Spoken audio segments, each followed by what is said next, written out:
Welcome back to my channel Mahi daily vlogs. నేనైతే ఇక్కడ ములక్కాడు పప్పు ఎలా చేసుకోవాలో చూసేద్దాం వచ్చేయండి. చాలా టేస్ట్గా ఉంటుందండి. ముందుగా నేనైతే ములక్కాయలు 9, 2 పచ్చిమిరపకాయలు, ఒక ఉల్లిపాయ, ఒక టమాటా, చిన్న చింతపండు వేసుకొని అన్నీ కట్ చేసుకొని పెట్టుకున్నానండి. తర్వాత ఒక టీ గ్లాస్ పప్పు అయితే పెట్టుకొని రెడీగా పెట్టుకున్నానండి. ఇక చిన్న టిప్ అండి, మనం పప్పు ఉడకాలంటే బేకింగ్ సోడాని కొద్దిగా వేయండి. కొంచెం వేస్తే మన పప్పు అనేది ఈజీగా కుక్కర్లో ఏ వాటర్కైనా ఉడికిపోతుంది. మా వాటర్కి అయితే పప్పు సరిగ్గా ఉడకదండి. ఈ టిప్ మీకు నచ్చినట్టయితే లైక్ చేయండి. తర్వాత నేను ఇక్కడ ముక్కలన్నీ ఒక కప్లో తీసుకొని కుక్కర్ మీద పెట్టేసుకున్నానండి. తర్వాత 5 విజిల్స్ రానిచ్చాక మన పప్పు అనేది ఈజీ రెడీ అయిపోతుంది. చూడండి ఎంత మెత్తగా ఉడికిపోయిందో. తర్వాత మనం తీసుకున్న ముక్కల్ని కూడా ఆ పప్పులో వేసేయాలండి.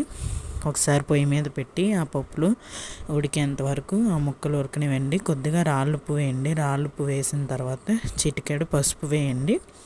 పసుపు వేసి అండ్ 1 టీ స్పూన్ కారం వేయండి. కారం వేసి 2 నిమిషాలు కొద్దిగా కలుపుతూ ఉండండి, లేకపోతే కొంచెం గట్టిపడిద్ది. మీకు పలసగా కావాలంటే వాటర్ కొద్దిగా ఎక్కువైనా పోసుకోవచ్చు. తర్వాత ఇక్కడ నేను తాలింపు ఏం చూపించట్లేదండి, డైరెక్ట్ వేసేస్తున్నాను. అందులో కొద్దిగా ఇంగు వేసుకున్న, కొంచెం కరివేపాకు, మీకు ఇష్టమైతే కొత్తిమీర కూడా వేసుకోవచ్చు. మన పప్పు అనేది ఈజీ అండ్ సింపుల్గా రెడీ అయిపోయింది. చాలా టేస్ట్గా ఉంటుందండి. డెఫినెట్గా ట్రై చేయండి.